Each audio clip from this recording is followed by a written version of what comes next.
me tonight, and I sincerely hope that I'll be able to cover this monumental subject in such a way as to satisfy local interest and yet to put the event into its proper national perspective. I became interested in Lafayette's visit when I was very young because he came to my hometown of Portsmouth, Virginia, and visited a house near where I lived. My parents had even made an offer to buy the house, but it was not accepted. When I came to Frankfort, to Liberty Hall, my interest was reawakened, and I've been fascinated with it ever since. Tonight I'm going to try to answer 3 questions about the trip. First, who was Lafayette? A lot of people just plain don't know who he was. They recognize the name, but they sort of vague about who this guy was. Second, what was the trip like from a national perspective? And third, how did the trip go to Frankfort? First, who was the Marquis and why was he welcomed with such enthusiasm? He was born in Chavagnac in Auvergne, France, in the family chateau on the 6th of September, 1757. He was a member of an old aristocratic family, but he was not a courtier. The French nobility was in 3 levels. The closest level to the king were the courtiers, and they lived at court. The second level was the provincial nobility that lived not at Versailles at the court, but lived in the countryside. And the third level was judges. And Lafayette's family really could trace their roots back 1,000 and so years, which was an incredibly old family, but they were members of the provincial nobility, not the nobility that were serving at court. He was married to a person whose family was very, very close to the king. So he married up. His grandmother and his mother made sure that he married into the courtier circle, and her family took charge of Lafayette's life and made sure that he rose in promotions through the army and things of that nature, so he could get power and influence that way. He married, his wife was named Adrienne, and he was 16 and she was 14. This was an arranged marriage, and when they married, they had to give 2 years. He had to agree to not marry her for 2 years because they wanted to make sure that they liked him. And her family wanted him to come and live with them for 2 years just to check him out. So he passed muster with her mother, and the rest of the family accepted him. He, in his own right, was moderately wealthy. When he married into the court circle, some of his mother's uncles and father had died and left him a good amount of money, so he was extraordinarily wealthy by that time. And then when he married into his wife's family, he really, the mega bucks category. So he was accepted into the courtier circle and would meet the king and meet the queen and be in all the best dinner parties and everything. And he gave the best dinner parties. He volunteers as an officer in the American Army because he joins the French Army and serves with his regiment for 2 or 3 years, and then they say, you know, there's no war. Go home, we'll call you later if we have a war, when we need you back. So he wants to be a good soldier. He's conscious of being, earning his rank, which was something that was unknown practically in France, because if you were in the courtier set, you got your rank through who you knew, and it would be better, you would rise in the ranks easier if you had wit and grace and danced well at court. than you would on the field of battle, especially when there was no battle going on. So so that was kind of odd for him to want to be a professional in the Army and want to do it through merit. Anyway, he decides that since there's no war going on in Europe, he will negotiate with the American ambassador and some of the American diplomatic corps in Paris for a commission in the American Army. Now, he was 19 years old, and so he started right at the top. He wanted to go in as a major general. He had really never even commanded a company in action, but he wanted to go in as a major general. And he worked it out through the influence of the French court and through Silas Deane, one of the members of the American diplomatic corps, that he would be given a commission as soon as he got to Philadelphia, to the Continental Congress. Not everyone wanted him to leave France, and he was stopped a number of times, but eventually he did. He brought with him a good amount of money, spendable cash, to spend on his regiment, which was a common thing in Europe, to raise your own, have a family regiment or a regiment that you support totally with your own money. So that was also an inducement to make him a major general. But he arrived in Georgetown, South Carolina on the 13th of June, 1777. He was 19 years old. He does go to Philadelphia and he becomes a major general. His revolutionary career really is rather distinguishing. He's a young person. He drills his troops. He inspires his troops. He becomes a very good general. He is heroic. He is not a coward. He leads from the front, not from the back. And he distinguishes himself at the Battle of Monmouth, and Washington gives him the command of what is known as the Light Division. He's wounded at Brandywine, and after the wound, here's this young major general that George Washington has accepted almost as a son. He becomes a hero, a folk icon, and he picks up a great amount of glitter, let's say, at that time. And incidentally, a man from Frankfort is the one who is credited, a man from Franklin County is the one who is credited with rescuing him when he was hit in the leg. A man by the name of Anthony Crockett, Colonel Anthony Crockett, supposedly picked him up and carried him to the rear where Dr. Cochran worked on him. He is wounded at Brandywine and really becomes a hero at that time. And then he goes back to France and does a little bit of negotiating with the French court. And by that time, when he gets back, he is very well known in France as an American general who's creating victories. And he is influential in getting the French government and their troops into the war on the American side as allied, which eventually brings the fleets to the Chesapeake Bay to defeat the British fleets and the British armies to Newport and Yorktown, where he comes back to win the war. So he's very influential in that perspective.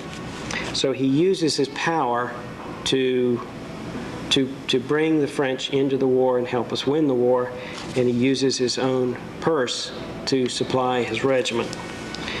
Now, after the American Revolution, he returns to France, and 8 years later, the French Revolution turns the whole world upside down.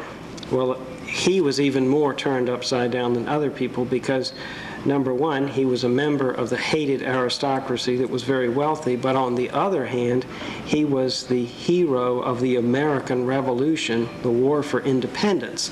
So he really has a foot in both camps. And he becomes a general leading a corps that is responsible for both guarding the king and protecting the people from the king. And he becomes a person who will intercede on behalf of the king.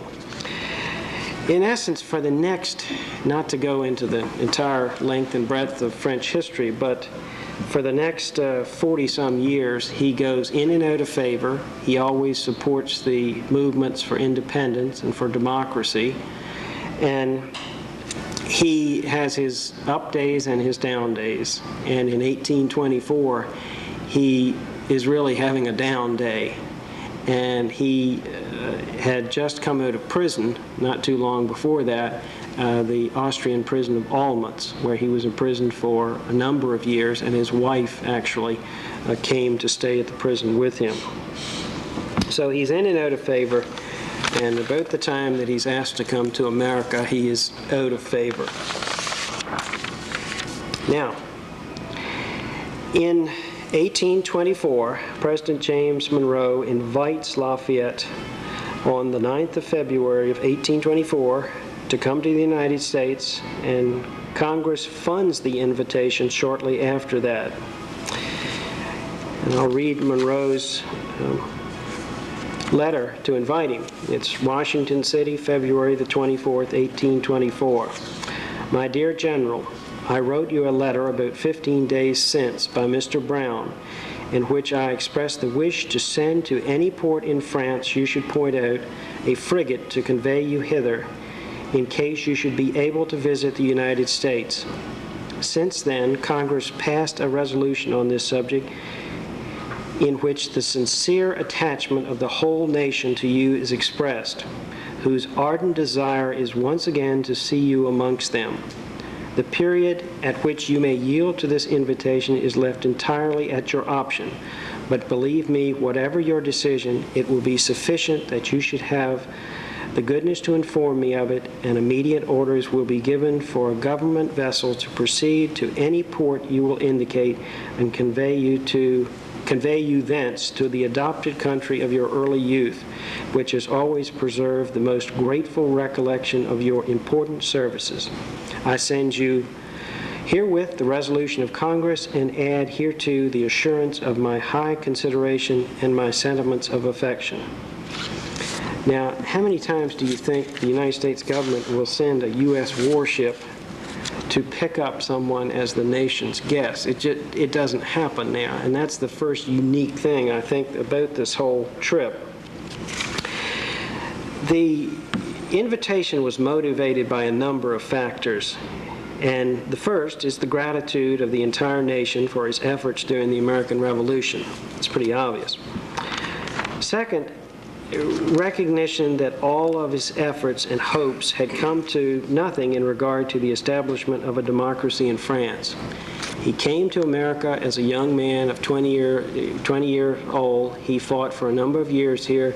The Americans won the war, and democracy flourished and had been flourishing for 4 years. He went home to France, hoped the same thing would happen, fought for 40 years, and it came to nothing. It really did. So his spirits were down.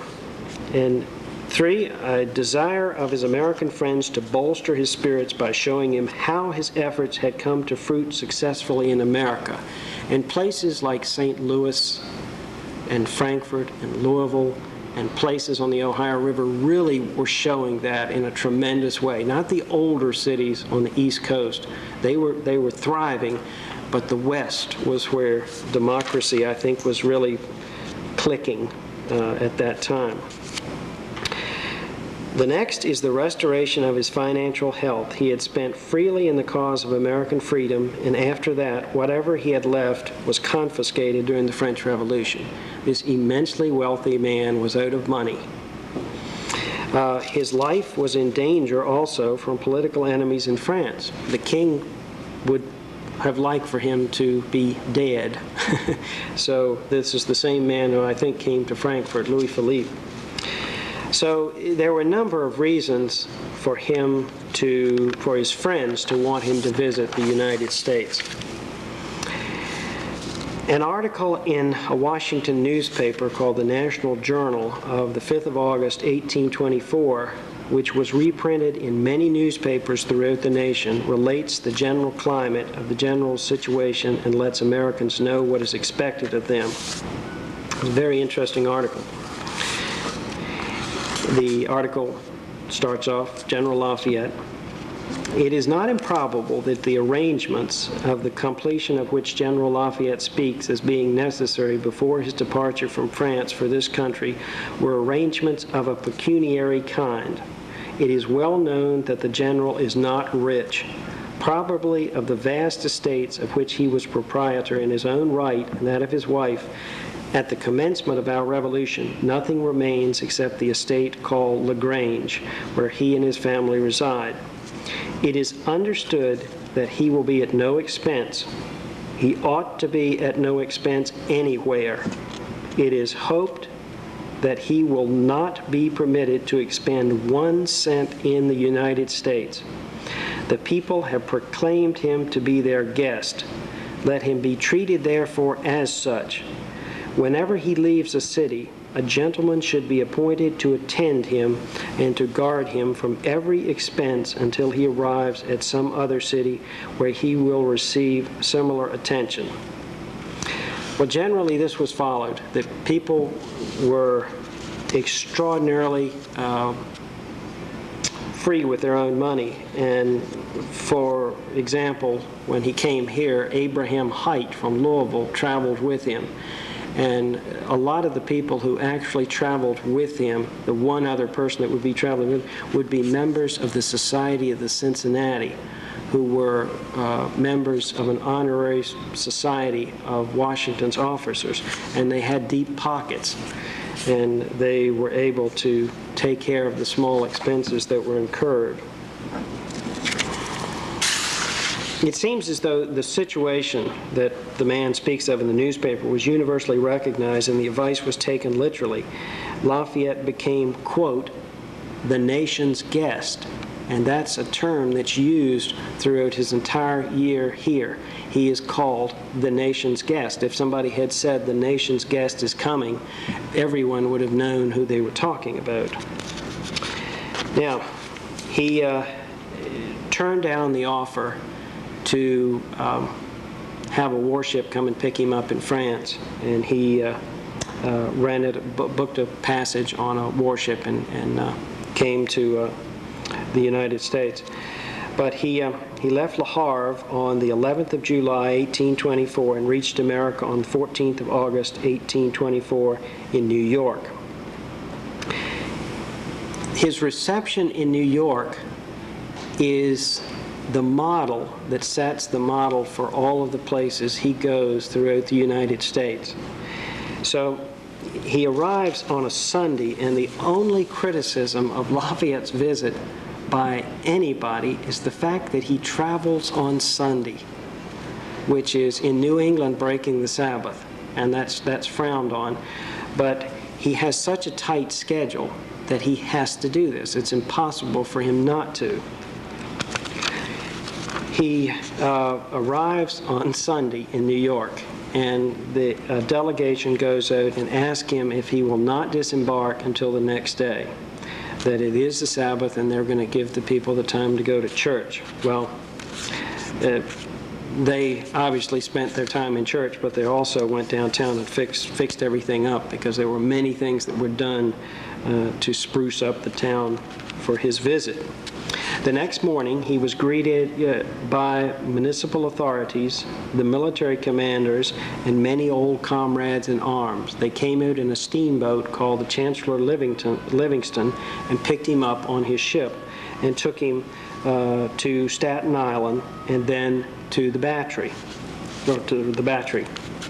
And he met his escort there called the Lafayette Guards. Almost every state and large city he goes into, a military unit has been created that calls itself the Lafayette Guards. And this is the first one. He entered his carriage, which is a black barouche, a very, very fashionable carriage at the time, and has 4 white horses. And they form a parade, a military parade, and took him through the streets, and the streets were decorated and the crowd lined all the way to the city hall. And the method of reception sort of strikes me a little bit like a ticker-tape parade, but what they're doing is people are waving white handkerchiefs out the windows, and it makes sort of that, I imagine it makes something of a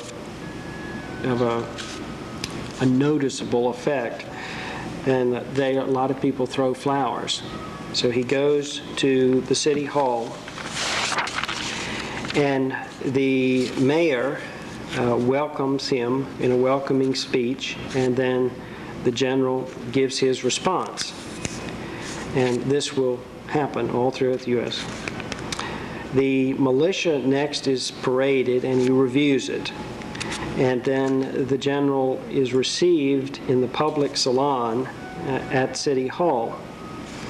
And his secretary, who comes along to record the trip,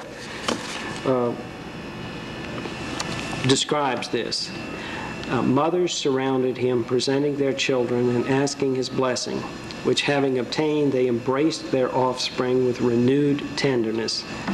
Feeble old men appeared to become reanimated in talking to him of the numerous battles in which they had been engaged with him for the sake of liberty. Men of color reminded him with tenderness of his philanthropical efforts at various periods to replace them in rank, which horrid prejudices still deny them in some countries. Young men with hard and blackened hands announced their laborious occupations, stopped before him and said with energy, quote, we also belong to the 10 millions who are indebted to you for liberty and happiness. Many others wished to speak to him, but were prevented by their tears. Those who could not approach him endeavored to compensate for it by addressing George Lafayette, who was his son, whom they pressed in their arms while talking to him of their admiration for his father. Lafayette is a very emotional man, and when he meets these veterans and people, there is often more than once tears. So it's very emotional situation, very emotional situation. Next, there's a huge banquet, and this banquet is another thing that you'll see throughout the United States. Toasts were given and many speeches were made. And when they say toasts were given, they mean sometimes as many as 20 toasts and as many as 20 speeches, or 25 speeches. And sometimes the toasts were made, and then they would have somebody in the next room playing Yankee Doodle.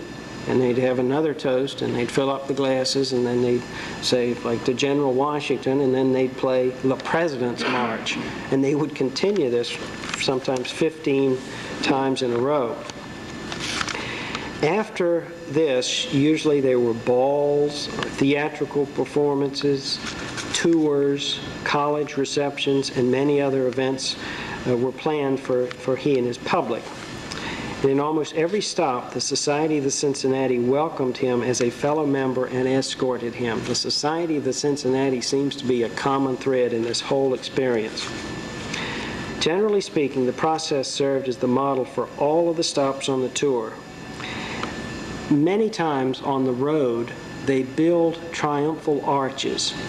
And it seems as though they will build one practically almost in every town that he comes in, when he comes in and when he leaves. And some of these apparently are still in existence, or they have been replaced with a more permanent, they were made out of cedar or log or something like that, and they were replaced with brick later. Well, to give you an example of the bill of fare at the public dinner that he had in Boston, I just thought I'd read it for you. It's incredible. It's called The Public Dinner, given at the Exchange Coffee House, Congress Square, Boston, Tuesday, August the 24th, in honor of General Lafayette. Now, the first course it says fish, halibut, cod's head and shoulders, tautog, hams boiled, tongues boiled, mutton boiled, chicken boiled, corned beef boiled, roast lamb, roast pigs, roast ducks, roast goose, mongrel, and you'll have to figure that one out yourself. I looked it up in the dictionary, and I don't get anything except what you're thinking of. Roast beef, roast chickens, roast veal, cutlet of mutton Italian, fricandeau of veal, beef in a puff pastry, pigeons and en compote, veal ragout, chicken fricassee, haricot de mutton, and then the second course. Roast goose, roast chickens, roast ducks with green peas, woodcocks, pigeons, snipes, macaroni, lobster fricassee, omelets, confitures, le beignet, le pomme, calf's feet, and then next orange cream, puddings, calf's feet jelly, sweetbreads, blancmange, pastry, custards, ice creams, and dessert. So I guess they had the drinks afterwards to cut all of that, so you have to do something. And I think that that was repeated throughout the United States. Almost every day that he was in the U.S., he didn't have to eat all of that, I hope. Now, in 1824, he visited New York, Connecticut, Rhode Island, Massachusetts, New Hampshire, New Jersey, Pennsylvania, Maryland, the District of Columbia, and Virginia. And when he went to Congress, the major person to make, well, the person that made the major address was Henry Clay. And Lafayette gave the response to that address. Congress voted him in a bill, and most books refer to it as saying the usually parsimonious Congress voted him $200,000, which is an extraordinary amount in those days, and 24,000 acres of unsold land, which with the standard practice was for him to convert those into currency, which he did, and he got around $100,000 for that. So in essence, the country gave him $300,000. I don't think that happens today. I mean, not in the currency of our day. He spends the winter months in Washington. And if anybody's familiar with Washington, D.C., he actually lives in Georgetown for the winter. And he lives at the house, I see Alice in the back, but he lives at the house of Romulus Riggs, which I believe is one of your ancestors. So, and Riggs was a banker in Washington, who Riggs National Bank is. So he was in good shape there. In early 1825, he began his southern trip, and he traveled through what you will see on the map I have given out right here with the yellow. He leaves Washington and goes to Norfolk, Virginia, and Suffolk, Virginia. Then he travels through North Carolina, South Carolina, Georgia, Alabama, Mississippi, travels through Louisiana, goes up and spends some time in Arkansas, at least lands in Arkansas, Tennessee, goes to St. Louis, Illinois, back to Nashville, and goes into Indiana, and then near Shawneetown, Indiana, or Shawneetown, the boat that he is on sinks around midnight, and at first he doesn't believe that it's sinking, and they wake him up and tell him, hurry up, you got to get off this boat. And so they get him, he and his suite, into the lifeboat, and they go ashore and sit there and have to wait for another boat coming down the river, and they sit there on the side of the river and have their breakfast with things that have floated ashore. So that was rather interesting. But a steamboat came down the river from Louisville, and the man turned the steamboat around and took him back to Louisville. So his reception was a little bit delayed there, but that's his introduction to Kentucky.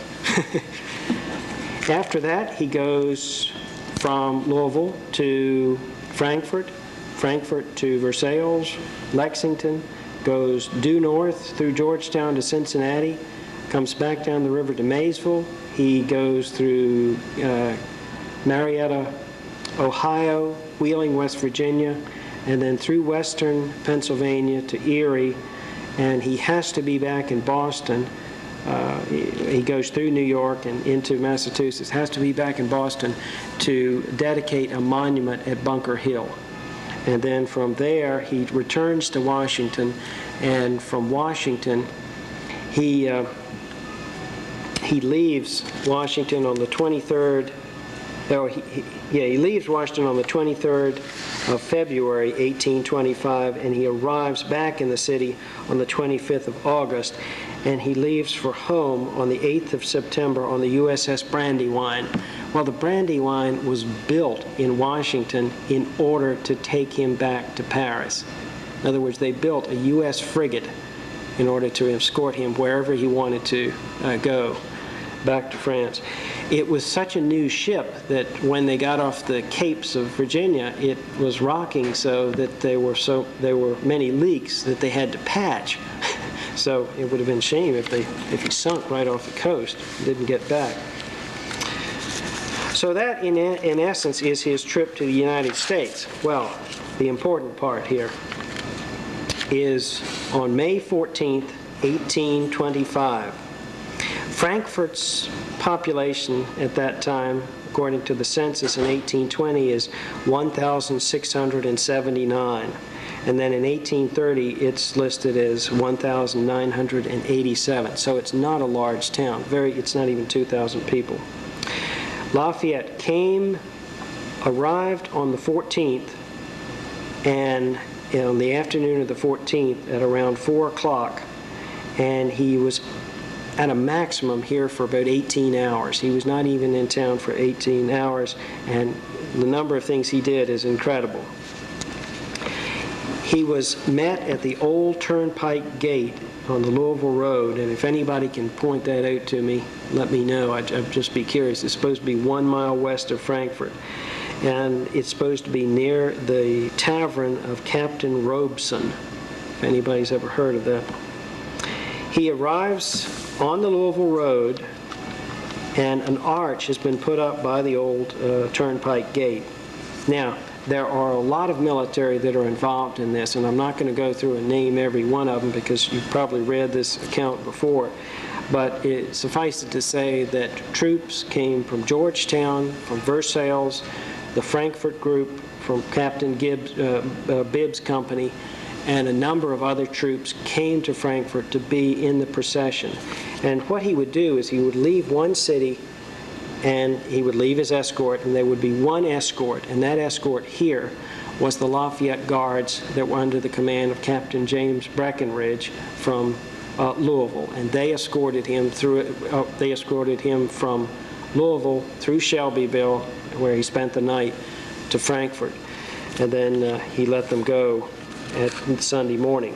The first thing they did was they formed in procession, and you had the Frankfort group and the Lafayette Guards and then all the groups, and then Lafayette in his barouche with Captain Abraham Hite, who was a person he knew from the American Revolution, and they were with their 4 white horses, and they drove in on Louisville Road, came down what is now known as Lafayette Drive. Then they turned, whether they turned or whether the road just made a natural turn into Shelby Street, I don't know, but came down Shelby Street. And when they were coming down this area, apparently fifes and drums are playing. There's a tremendous amount of martial music and bugles. And there's a cannon firing from where I believe is near the Military History Museum. They say where the road starts to go towards Lexington on a hill. We'll assume that's where it's from. They cross the river at the bridge, and when they come into the bridge, there is an arch. One of these triumphal arches has been built, and let me get the description of that. And all of the descriptions for Frankfort and all of the information really that comes about his trip here is from the newspaper, the Argus of Western America, that's published in Frankfort, and the issues are May 15th and the 18th, and the other account of the visit to Frankfort is from the Western Citizen of Paris, Kentucky, which is from May 28th. Okay. The ladies and gentlemen of South Frankfort threw over the southerly end of the bridge an arch beautifully ornamented with wreaths of cedar twined around the pillars and hung beneath the arch, having twin cedars upon the top representing Generals Washington and Lafayette, a cedar upon the capital of each column which supported the arch, and a wreath of real roses hung directly beneath the center, intersecting the wreaths of evergreen. There were also two portraits, a portrait of Washington and a portrait of Lafayette. Now, cross the bridge, goes down St. Clair Street, down St. Clair Mall, and into the public square. In the public square, they turned left onto Broadway, and you've got a map here that shows this. They turned left into Broadway, then they turned left into Washington Street, then they turned onto what was then Montgomery Street, what is now Main Street, and they made the 4-block trip right up, which we can't do anymore, go in that direction, but the 4-block trip up to Wisiger's Tavern, which is where the State National Bank is today. And they record the ladies waving handkerchiefs from the windows and roses being thrown. So it's a common occurrence. It happens from New York all around, and it's happening here. And what must be happening is people read the account from other cities, and that's the way they plan their arrangements.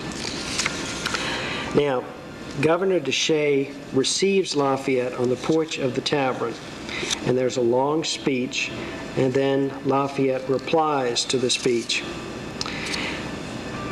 Then Lafayette is conducted to a room that is set aside for his reception, and he meets a few people there. He's given a little bit of time to rest, and you remember he arrives in town at 4 o'clock in the afternoon. He's picked up by his guards at 4 o'clock.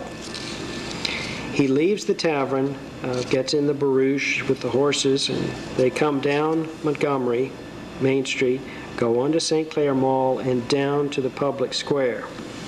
And that is where you have most of the preparations and most of the receptions for that day. It's described in the newspaper as, to the right of this arch on the public square were prepared 2 circular tables, one within the other, roofed over and sufficiently extensive to feast 700 men.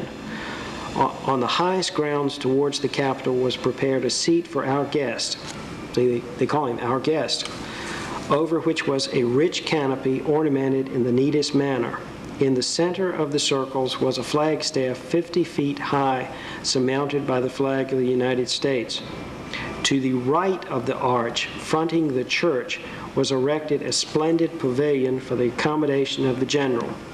It was composed of fine Irish linen, stretched upon a frame in the shape of a small house, with entrances at each end. Beneath the linen, the roof was composed of evergreens, and green curtains were hung along the sides.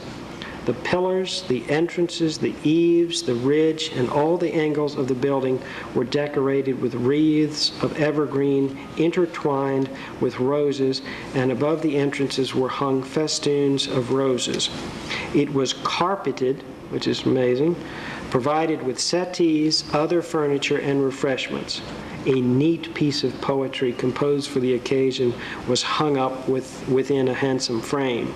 Now, the reason they've set this up, I am assuming, is they have associated the public square with the Capitol. But the Capitol burned down in 1824, and the new Capitol is not built until 1827.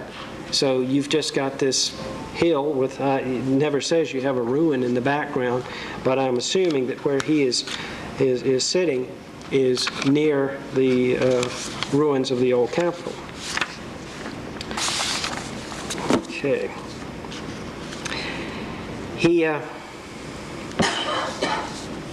The first thing he does is to meet 40 Revolutionary War veterans, and they were lined up, and he was introduced to them, and he passed down the line. and the old men had paper figures with 76 of the spirit of 76 in their hat. And Lafayette apparently recognized some of these people, and he went and shook their hands, and they would get animated, and tears were flowing and everything. And this is repeated throughout the United States. He's really popular, and the spirit is just flowing. So he's very well received. Next, a long line of ladies is introduced to the Marquis, and Margaretta Brown of Liberty Hall mentions this, that she shakes hands with him. Next, dinner is served, and the dinner is described in one of the accounts as the best dinner that was ever served in Kentucky. So it must have been one like hopefully didn't have mongrel. So next, they have 13 regular toasts, and Kentucky and bourbon, I imagine they filled it up between each toast, and then they had 19 speeches. So you've got 13 toasts and 19 speeches. After that, he returns to the Wisiger House. Either he returns directly to the Wisiger House, or he goes down Washington Street, but he visits Justice Todd's wife, who is the sister of Dolly Madison, and then he comes to Liberty Hall and has tea with Mrs. Brown at Liberty Hall, and she says for about an hour. So he's a busy man, and the last thing is the ball at the Wisiger House. And there's a description of this. In the evening, a ball was given to the general at Captain Wisiger's ballroom. This room is one of the most spacious in the western country, having a row of columns on each side at some distance from the walls, between which is a splendid area for dancing, terminated at one end by an elevated orchestra and surmounted by an arched roof. The room was hung round with crimson drapery, relieved at intervals by gilt laurel wreaths, from which were suspended festoons of white drapery ornamented with red roses. Wreaths of evergreen and roses were displayed on the entablatures and capitals and entwined around the shafts of the columns.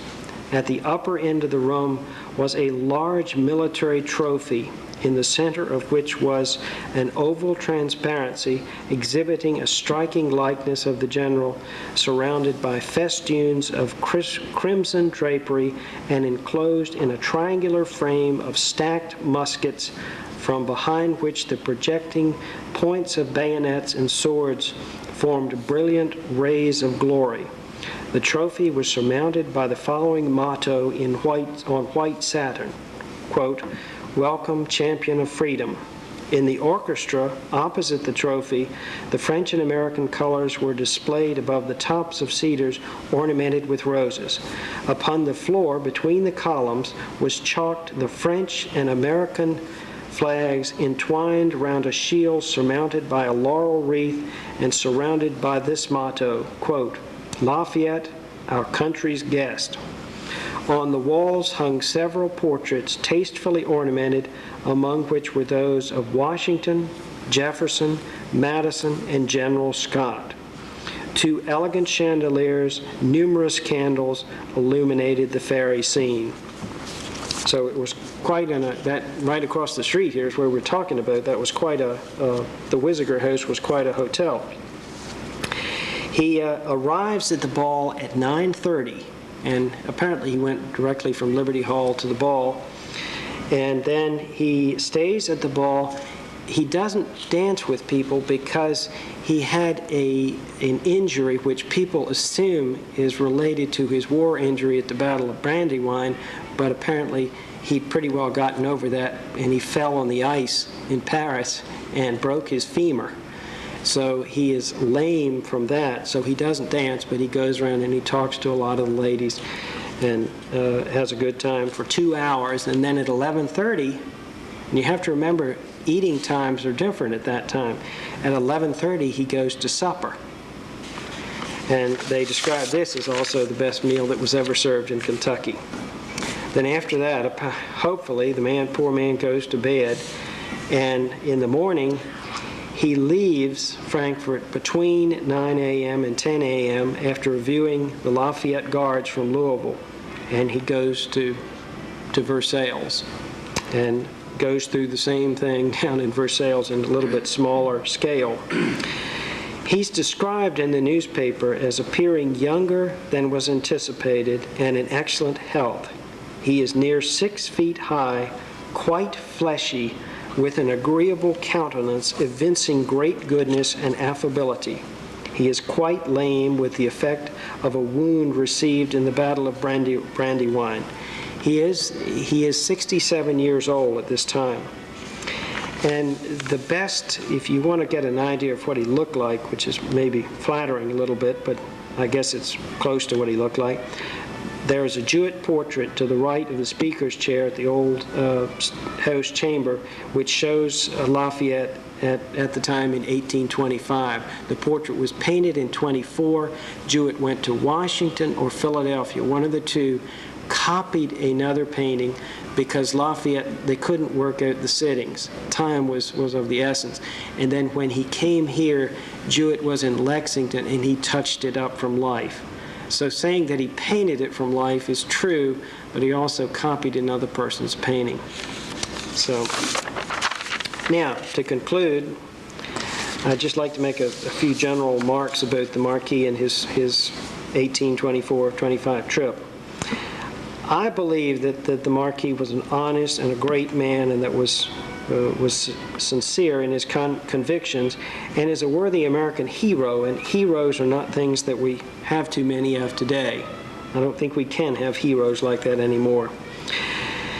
Second, I believe that Americans in 1825 universally admired him and were very proud of their own Revolutionary War hero.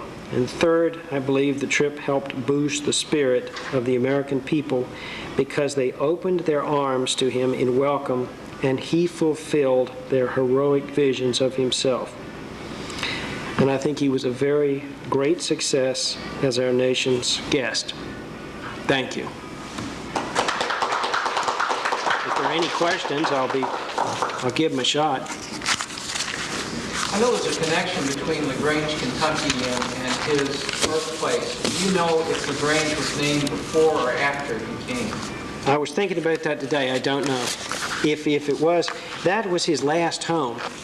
That was his only, it was an 800-acre estate, and that was all that was left of the man owned something like 200,000 acres at one time, and that was about all that was left. No, I really don't know. I would assume that they named it at the time that he was. But you've got to remember that when he comes here, Fayette County has already been created, and Fayette County was created and named for him 40 years before. So he's very well known, even though he hasn't been here in a long time. And was it one of your ancestors that was the person who was in charge of the meal? Because his name was. I think his name was Colonel Richard Taylor. He was the proprietor of the Mansion House, which was down on the corner of St. Clair and Main Street. But any other questions? Any? Can't we conclude that he was unusually versatile in his abilities? Because when he was commanding the army in Virginia, at the age of 20, he did a masterful job, greatly outnumbered, keeping the British off balance and on the go, and never lost many of his own men, and just a masterful campaign. I'm sorry. Made it possible for Washington then to move down and catch Cornwallis at Yorktown. And then he must have been versatile politician to get through the French Revolution alive. Yeah, definitely. He was versatile enough to survive those years. But I'll tell you, one thing I think about that Dwight Eisenhower said that he had studied acting under the best, and the person who he was referring to was Douglas MacArthur. And I do believe there was a bit of the showman in Lafayette, because he never failed to be in top form, even when he was sick. And he was going through a grueling schedule, but he was always there. He was always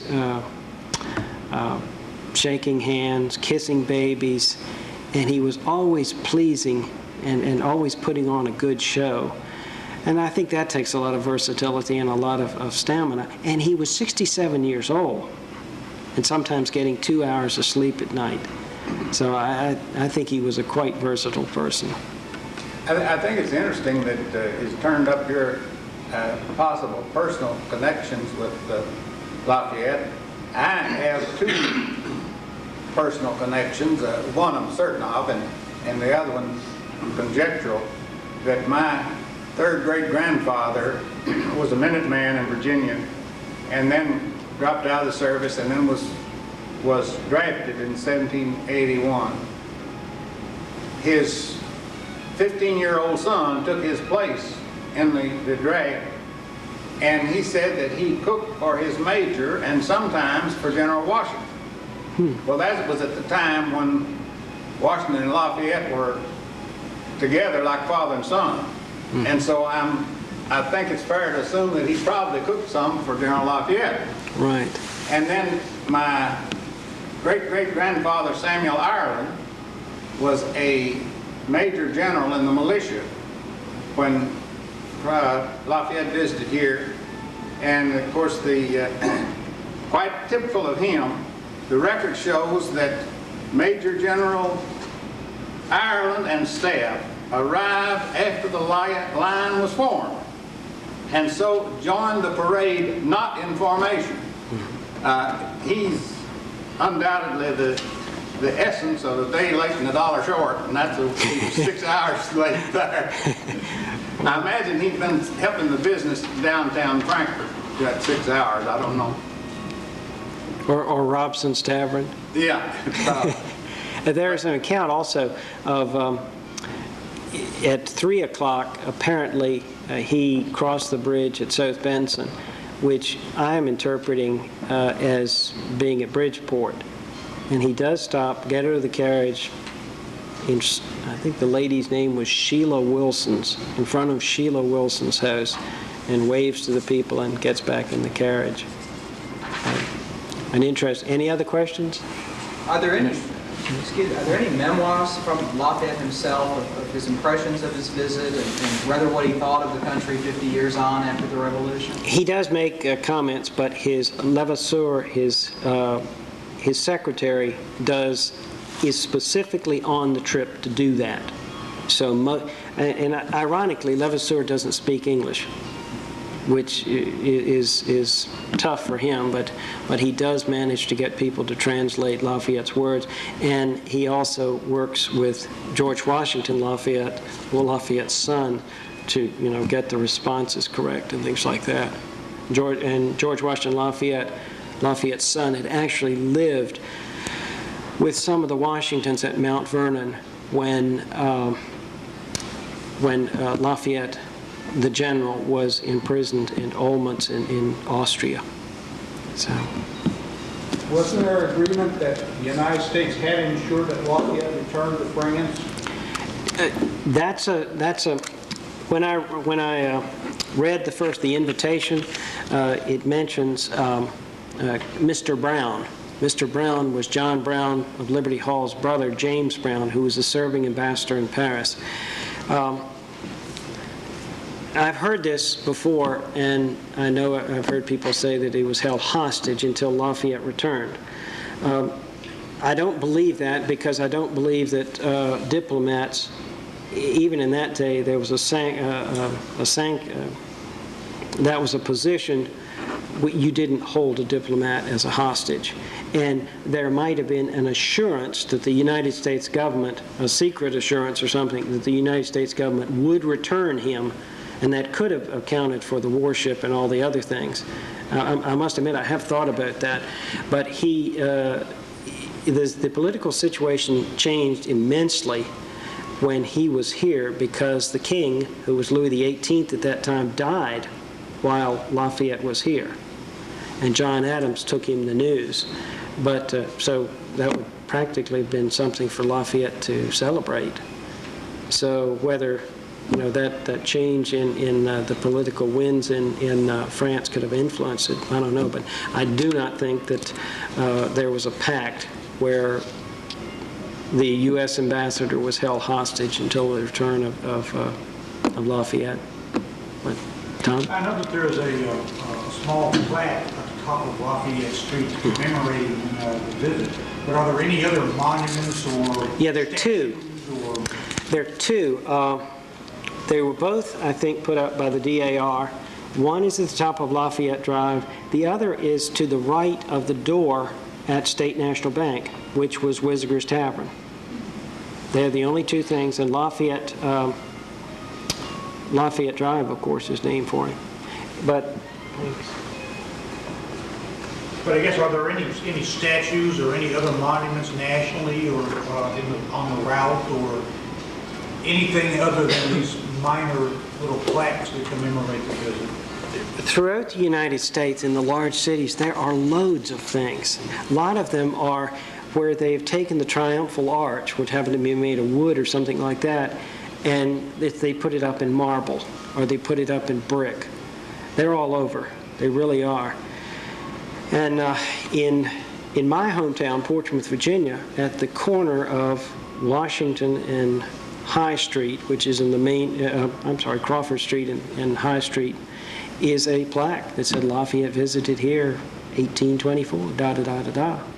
And almost, what happened is, a lot of places when he was traveling in the back country, they created maps for the guards, so they would map areas that hadn't been mapped before so that the group wouldn't get lost. So it was an all-encompassing event.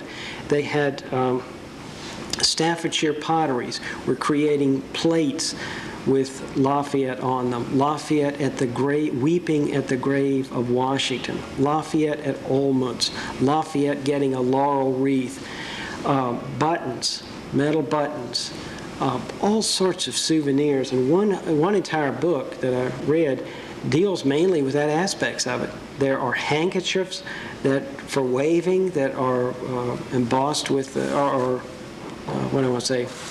block printed with his trip as souvenirs. Cockades were made in Lexington to put in the hats.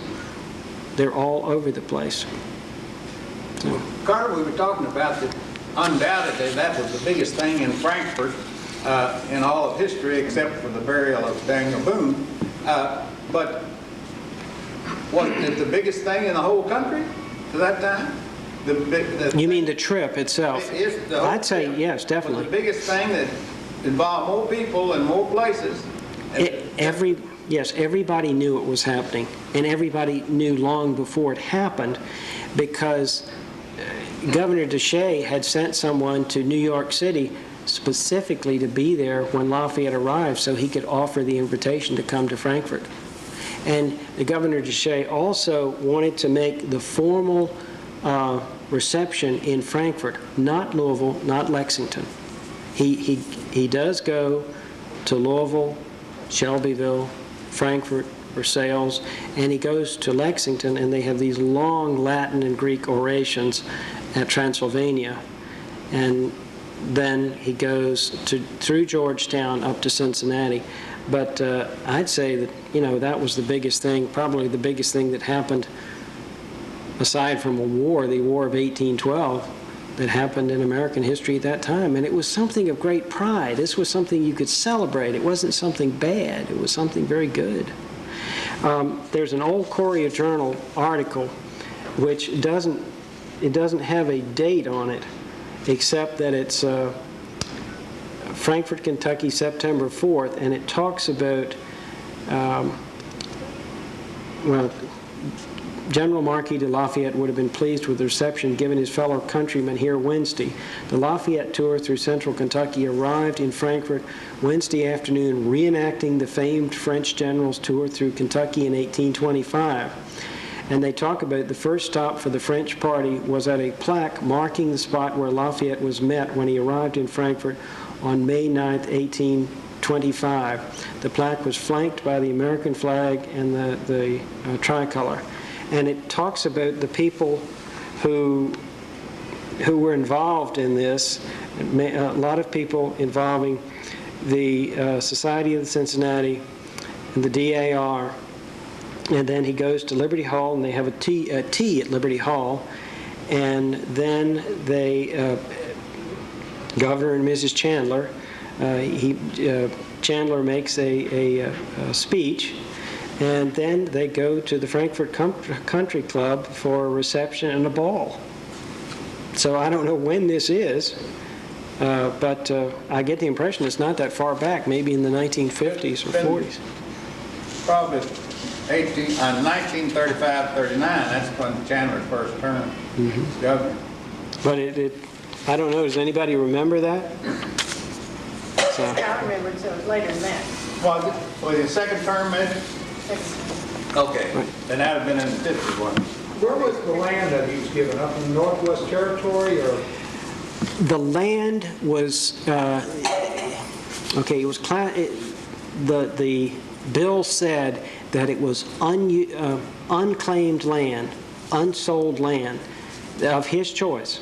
So if there was unsold land in Virginia or Kentucky or wherever, he could choose, he could get it. But what happened was he sold these rights. It didn't really, In other words, the land was never claimed. What he sold was the piece of paper he was given so that somebody else could take the piece of paper and locate land where he wanted it. yes, and the agent could actually break it down into individual parcels because 24,000 acres is a tremendous amount of land. So, but any other questions? All right, well, thank you.